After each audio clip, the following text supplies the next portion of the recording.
자, 이 말씀을 읽었는데 번제단의 규모 또는 모양에 관한 말씀이고, 그 번제단에서 그 번제단을 정결하게 하는 제사를 7일 동안 드리게 하는 그 말씀입니다. 그 말씀.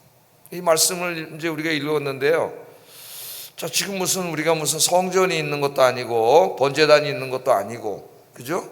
그 번제단을 짓는 것도 아니고, 이 말씀대로 우리가 번제단 지을 것도 아니잖아요.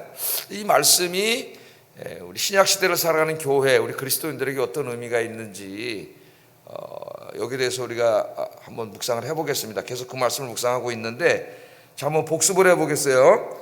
에스겔 40장부터 48장까지, 40장부터 48장까지는 뭐예요? 하나님께서 이제 종말의 마지막 때에 지으실 새 성전과 그 다음에 하나님의 백성들이 살아갈 새 땅에 대한 말씀입니다. 새 성전과 새 땅. 근데 이 새 성전과 새 땅에 관한 말씀을 하나님께서 환상으로 에스겔에게 보여주셨는데, 이 말씀을 언제 하신 거예요? 언제 보여주신 거예요? 예루살렘 성이 바벨론 군대에 의해서 점령당해가지고 다 불타고 없어졌을 때입니다. 성전이 없어요. 불타고 없어졌고, 하나님께서는 이미 에스겔 10장 11장에 보면은 그들의 죄악을 견디지 못하시고 성전을 어떻게 하셨어요? 떠나가셨어요. 그 성전에 이미 하나님이 안 계시고, 그 성전은 점령당해서 다 무너지고 불타서 없습니다. 성전 예배가 끊어졌어요. 자, 그런 절망적인 가운데서 하나님이 에스겔을 높은 산으로 데려가셔서, 야, 내가 마지막 때에 다시 새 성전을 짓고 너희들이 살아갈 새 땅을 내가 만들 것이다 하는 것을 보여주는 희망과 소망의 메시지가 에스겔 40장부터 48장까지다. 여러 번 말씀을 드렸습니다. 제가 이 전체 구조가 지금 이 부분을 공부하고 있는 거예요. 자, 그래서 이제 두 부분으로 크게 나누면서 파란 글씨를 이제 여러분 이렇게 파란 글씨를 보시면은 새 성전과 새 성전에서 드리는 예배와 하나님의 백성들이 살아갈 새 땅, 이건 47장, 48장 나오고, 40장에서 46장까지는 새 성전과 새 성전에서 드리는 예배에 관한 말씀으로 크게 두 개 나뉘어 있어요. 그런데 이제 우리가 공부하는 부분이 지금 새 성전과 새 성전에서 드리는 예배에 관한 말씀, 그 중에서 하나님이 지으실 새 성전과 새 성전에 임재하신 하나님에 대해서 공부했습니다. 제가 지난주에는 좀 휴가 갔다 와가지고 없었고, 그 전주에는 특세했구나. 작년에 했나? 작년에 했나요? 우리가 공부를 했어요. 여기에 대해서.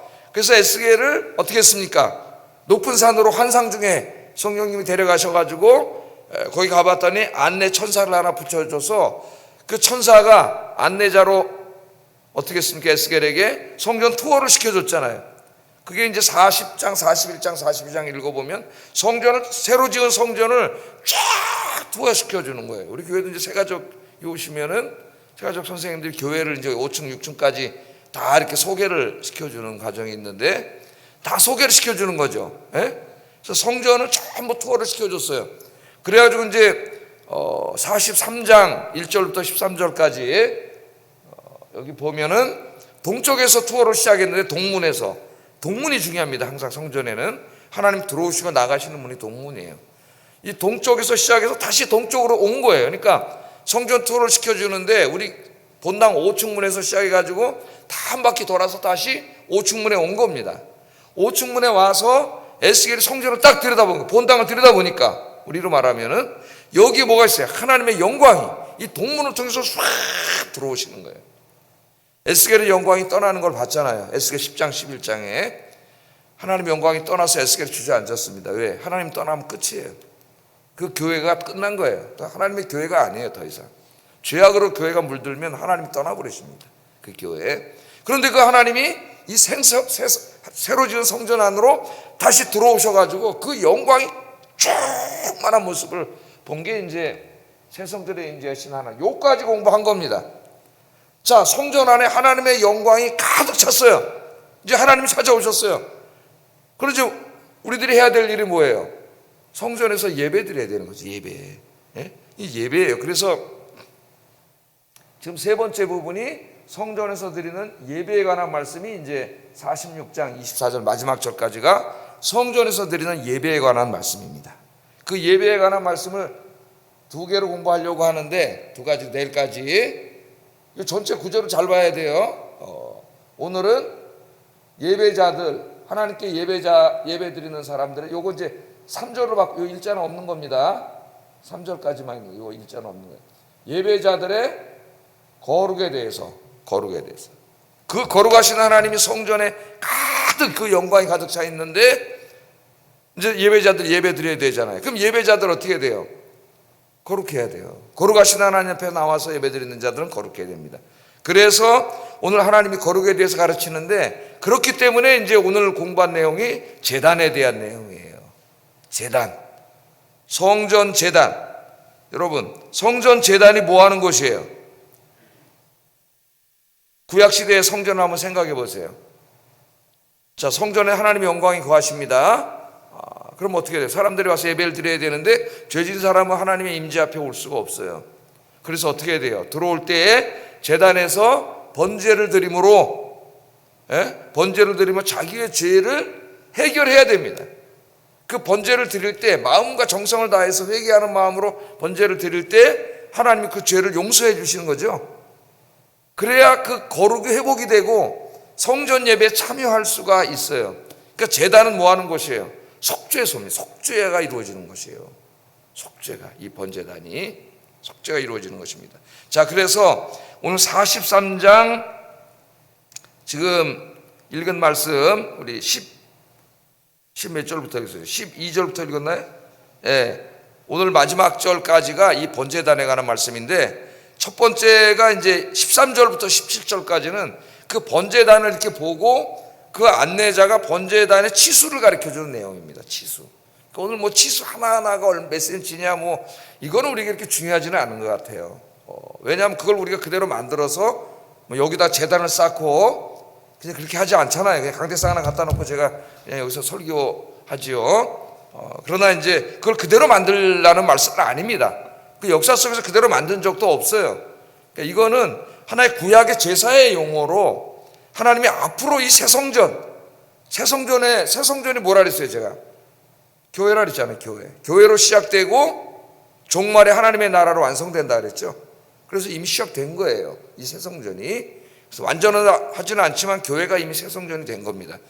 이 새성전에서 예배를 드리는 거죠. 우리가 예배를 드리는 데 있어서 어떤 의미냐가 중요한 겁니다. 그래서 오늘 치수를 하나하나 그냥 그림으로 이렇게 딱 해봤어요. 자, 그림으로. 그래서 여기 보면 치수는 우리가 보통 이제까지 규빗 그랬는데, 규빗 그러면 어디라 그랬습니까?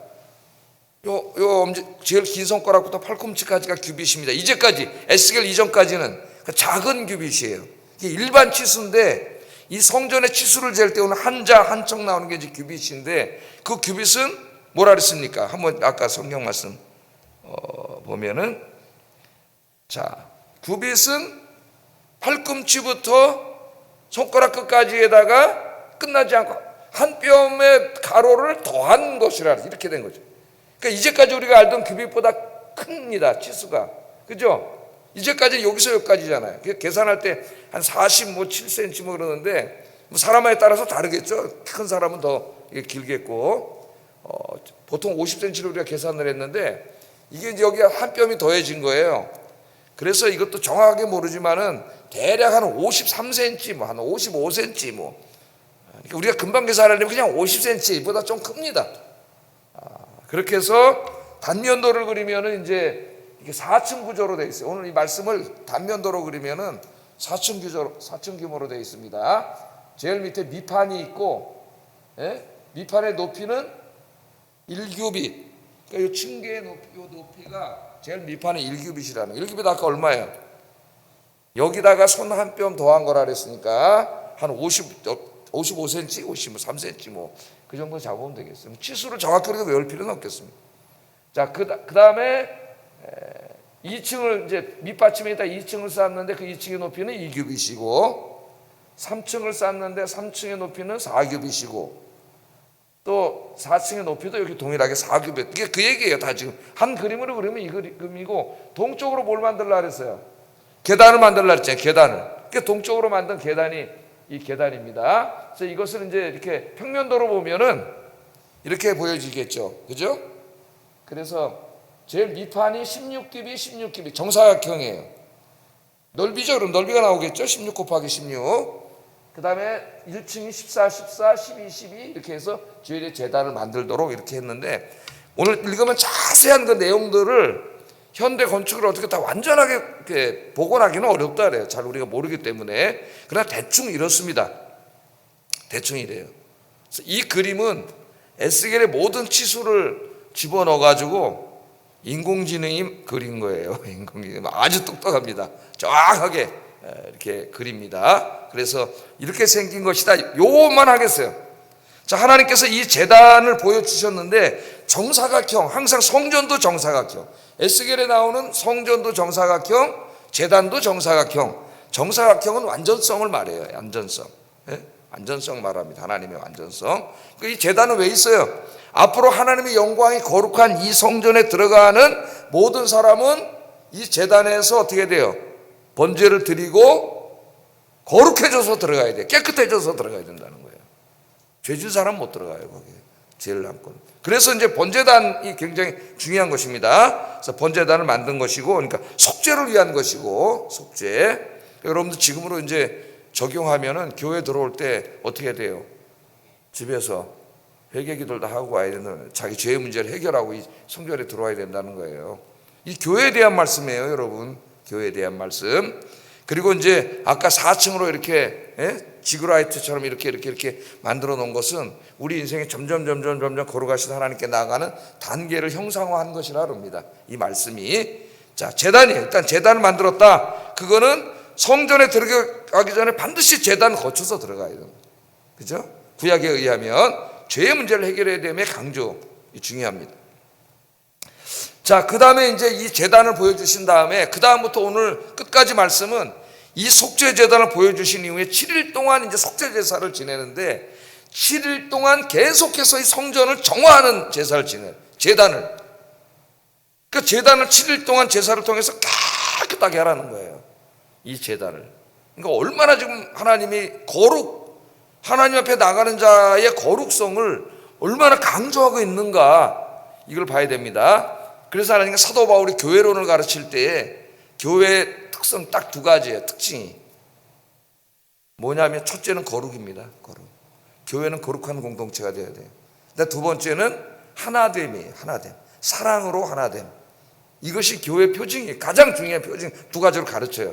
바울 서신에서. 이 거룩이 중요한 거예요. 이게 교회 안에서 막 함부로 죄 짓고 말하고 행동하고, 이거는 거룩하신 하나님 앞에 나와서 엄청난 죄를 짓는 거예요. 그렇게 하면 안 되거든, 교회 안에는. 근데 이걸 모르기 때문에 이 막 엄청난 일을 하고 다니는 거예요. 사람들이 교회 안에서 죄를 짓고. 자, 그래서 오늘 18절에 보면은 이제 제단을 거룩하게 하는 규례를 말하는데, 그가 내게 이르시되 인자야 주 여호와께서 이같이 말씀하셨느니라. 이 제단을 만드는 날에 그 위에 번제를 드리며 피를 뿌리는 규례는 이러하니라. 그리고 22절부터 27절까지 그 제사 규례에 대해서 자세히 얘기하는 게 오늘 전체 내용이에요. 그러니까 우리는 무슨 번제단도 없고 번제단에 제사를 지내는 사람들도 아니고 이걸 그대로 하라는 것도 아니고, 중요한 거는 왜 하나님이 이 새 성전에 대해서 얘기하면서 이 말씀을 하셨는가예요. 이 말씀을, 이 환상을 보여주셨는가. 이 시대는 구약 시대이기 때문에 구약의 용어로 보여준 겁니다. 우리 신약의 이제 의미로 찾아서 해석을 해야 돼요, 우리가. 자, 이제 이것도 여러 가지 말씀을 하셨는데, 이렇게 해서 7일 동안 깨끗하게 제단을 한 다음에 8일째 되는 날부터는 이제 모든 사람들이 들어오면서 일반적으로 이제 번제를 드리고 속죄제를 드리도록 그렇게 하신 거예요. 일주일 동안은 깨끗하게 해야 된다. 자, 43장 27절. 그러면 내가 이 예배를 즐겁게 받겠다. 예배 드리러 오는 자의 제일 중요한 게 뭐예요? 거룩함이에요. 거룩함. 죄의 문제를 해결하고 와서 하나님 앞에 예배 드리라는 거예요. 한번 읽어보겠습니다. 시작.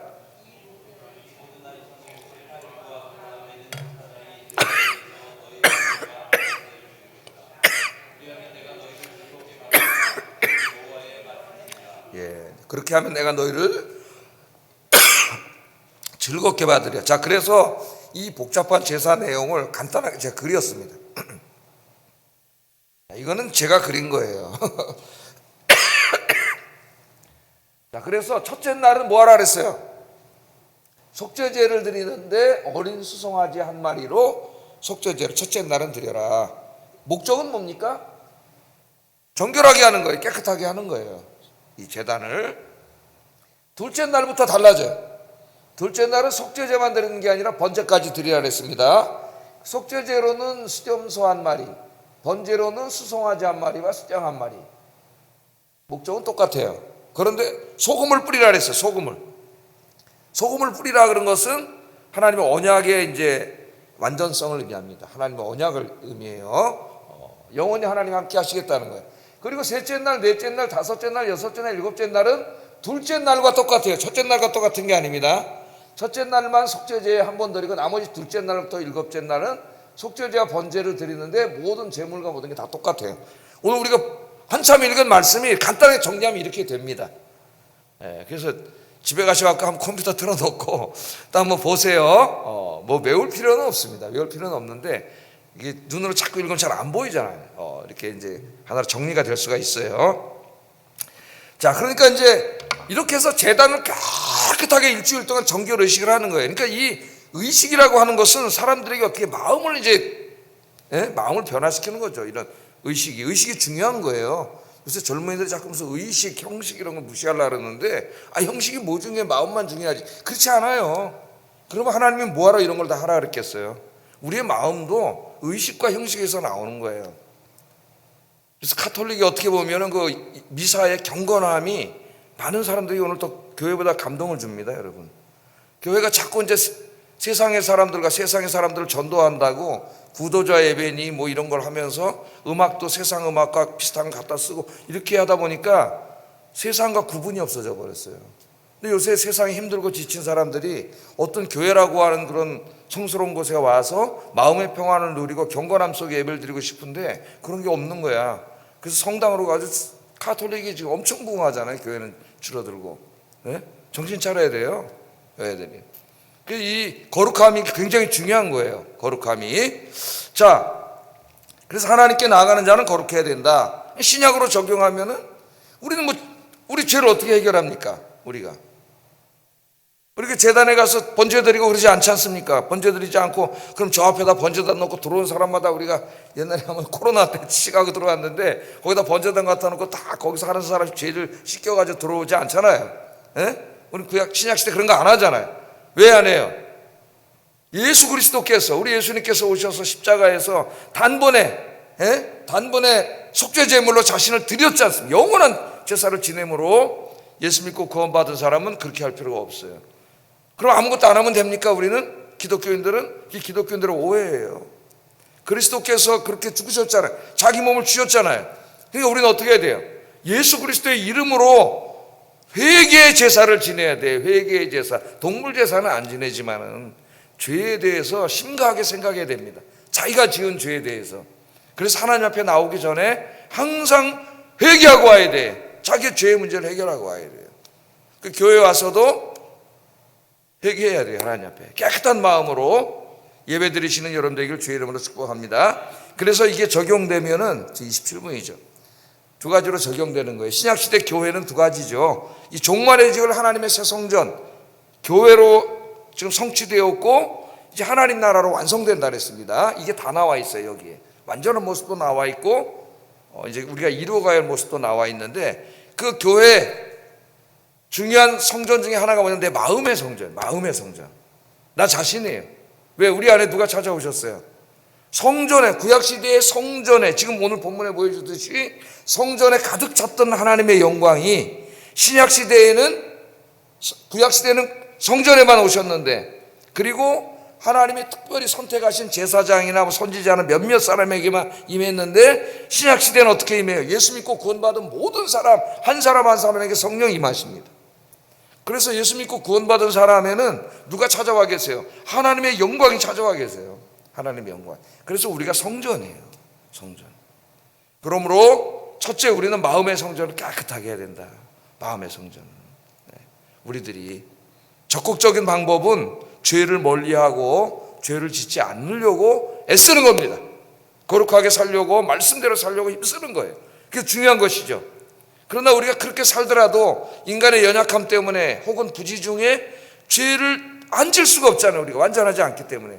그럴 때는 어떻게 돼요? 십자가 앞에 나와서 정말 자기가 지은 작은 죄 하나도 가슴을 치면서 괴로워하고 바울처럼 오호라 나는 공고한 사람입니다 하면서 회개를 해야지, 깨끗하게. 그렇게 해서 우리의 마음의 성전을 깨끗하게 해야 돼요. 그래야 하나님 앞에 합당한 예배자가 될 수 있습니다. 죄가 아무것도 아닌 게 아니에요. 그래서 하나님 앞에 나와서 예배드리는 합당한 자가 되고, 우리가 회개하면 하나님은 우리의 죄를 다 씻어주신다 그랬어요. 요한일서 1장 9절 읽어보겠습니다. 시작. 그는 미쁘시고 의로우사 우리 죄를 사하시며 우리를 모든 불의에서 깨끗하게 하실 것이다. 깨끗하게 할 것이다. 할렐루야. 늘 죄의 문제는 매일매일 해결하라 그랬죠. 매일매일 하루 결산. 주무시기 전에 기도하고 주무세요. 오늘 하루를 돌아보면서 내가 한 말, 행동 이런 거 하나하나를 되돌아보면서 깨끗하게 하시고 주무셔가지고 아침에 거룩하게 깨서 교회 오시기를 주의 이름으로 축복합니다.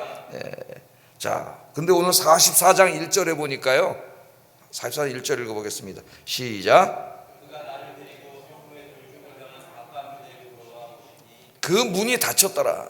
동쪽 문이 닫혔어요. 하나님 동쪽 문으로 들어오셨잖아요. 에스겔 10장에서는 동쪽 문으로 나가셨어요. 들어오실 때는 동쪽 문으로 들어오셨어요. 그런데 이제는 문이 닫혔어요. 문이 닫혔다는 건 뭘 말할까요? 하나님께서 이제 안 떠나신다는 거예요. 우리와 함께 계심이에요. 성령님이 오셨잖아요. 오순절날. 이제는 떠나지 않고 우리가 영원히 함께 계심. 그래서 여러분 찾아오신 하나님은 떠나지 않으십니다. 여러분 안에 세상 끝날까지 여러분과 함께 계실 줄로 믿습니다. 떠나시면 구원 못 받는 거예요. 여러분 영생을 못 누리는 거예요. 그래서 성전문이 닫혀 있는 걸 보여줘요. 내가 너희와 이제 영원히 함께 하겠다. 그래서 예수님이 오셨죠. 2000년 전에 임마누엘로 오셨잖아. 내가 너희와 함께 하리라 하고 오셨고, 예수님이 떠나시면서 이제는 보혜사 성령님으로 바톤 터치, 성령님이 오셔서 세상 끝날까지, 마태복음 28장에 뭐라 그래? 내가 너희가 세상 끝날까지 너희와 함께 하리라. 또 요한복음에서는 너희를 고아처럼 내버려 두지 않고 내가 와서 항상 함께 있으리라. 하나님이 약속해 주신 거예요. 영원히 함께 계신. 그러니까 큰 축복을 받은 사람이에요. 할렐루야. 두 번째 교회는 우리 교회입니다. 이 교회 공동체, 한 사람 한 사람도 교회고, 그 성령님이 임재하신 사람들이 모여있는 공동체가 에클레시아, 이게 교회예요. 교회, 하나의 교회. 그래서 교회는 건물이기 이전에 사람들의 모임은 공동체이고, 그 공동체가 모이려면 예배드릴 처소가 있어야 돼. 이 추운 날 바깥에서 예배드리면 다 얼어 죽지, 아무도 안 오지. 그러니까 이게 건물이 있어야 되는 거예요. 건물도 다 이렇게 잘 져야 되는 거예요. 이 건물도 교회예요. 어떤 사람 자꾸 건물 교회 아니라고 오늘 자기가 굉장히 개혁적인 것처럼 얘기하는데 무지한 자예요. 무지한 자. 이 건물도 교회고, 그러나 그 본질은 뭐예요? 공동체예요. 그래서 건물이 없어도 여기 이렇게 있는 분들이 함께 모이면 교회가 되는 겁니다. 천막을 쳐도. 그러나 이 예배 드리는데 중요한 거죠. 이 에어컨도 나와야 되고 뜨거운 바람도 나와야 되고, 이 영하 10도에 어떻게 예배를 드리겠어요? 조명도 잘 맞아야 잠도 안 오고 정신도 바짝 나고, 다 이게 필요하니까 우리가 어떻게 해야 돼요? 잘 만들어 놔야죠. 교회도 하나님의 구약시대의 의미의 성전은 아니지만 예배 드리는 처소로서 아름답고 좋게 만들어 놔야 되는 것도 맞는 거예요. 그러나 그걸 너무 사치하게만 몇천 원씩 들여가지고, 그거는 좀 생각해 봐야 됩니다. 우리가. 자, 그래서 이 교회 공동체가 깨끗해야 돼. 거룩해야 돼. 죄로 물들이면 안 돼요. 그래서 우리 한 사람 한 사람이 먼저는 주님 안에 깨끗해야 되고, 교회에 와서 교회를 죄로 물들이면 안 돼. 이게 철이 없는 사람들, 안타까운 분들이 있어요. 교회 안에. 교회 안에 와서 말 함부로 하고 행동 함부로 하고, 그래서 이 거룩한 하나님이 계신 이 교회를 죄로 물들이는 사람들이 있어요. 그 죄가 가볍지가 않아요.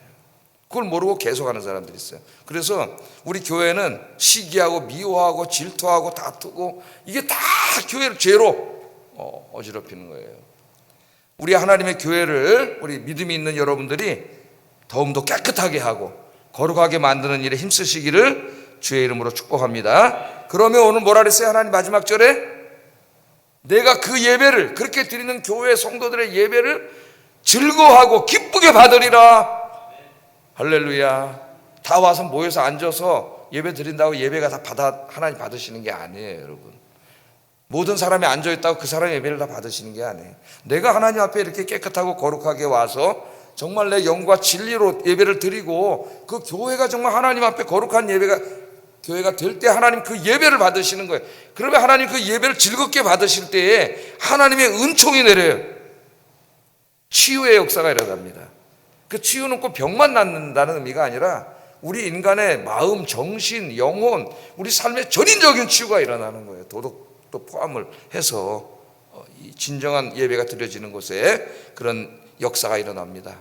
우리 아영교회 또 여러분들이 하나님께 나와 예배드리는 예배자로서 또 교회로서 하나님이 기뻐하시는 거룩한 성도님들, 거룩한 교회를 만들기를 주의 이름으로 축복합니다. 기도하겠습니다. 자, 우리 성전을 하나님이 새로 지으시고 환상 중에 그 성전 안에 영광 중에 임재하시고, 그렇게 하면 이제 중요한 게 뭐냐면 하나님과 우리가 만나는 겁니다. 영광의 하나님 앞에서 그게 예배예요. 영적인 교제. 그래서 2026년 나의 모든 삶에서 예배의 삶이 회복되게 해주세요. 기도하시기 바랍니다. 예배의 삶, 오는 것이 제일 중요하고, 그 다음에 와 있을지라도 영과 진리로 드려야지. 예배의 삶이 회복되게 해주세요. 두 번째, 내가 거룩하신 하나님을 예배하는 자임을 늘 자각하고 죄를 멀리하게 하시고 지은 죄는 철저하게 회개하게 하소서. 세 번째, 우리 교회가 거룩한 교회가 되어서 하나님의 영광이 임재하시는 교회, 하나님의 은혜가 넘치는 교회가 되게 하소서. 기도하겠습니다.